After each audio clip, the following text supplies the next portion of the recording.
घर जपलेलं झाड, फांदी फांदी जीवा पाड, भावबंध माया रीत त्याच्या मनाची कवाड.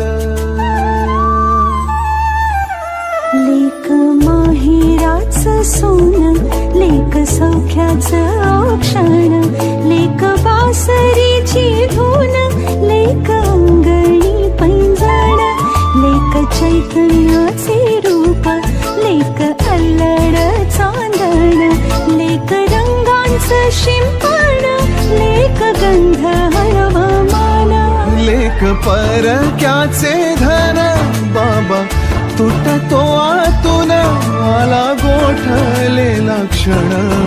शुभ मंगल कन्यादान.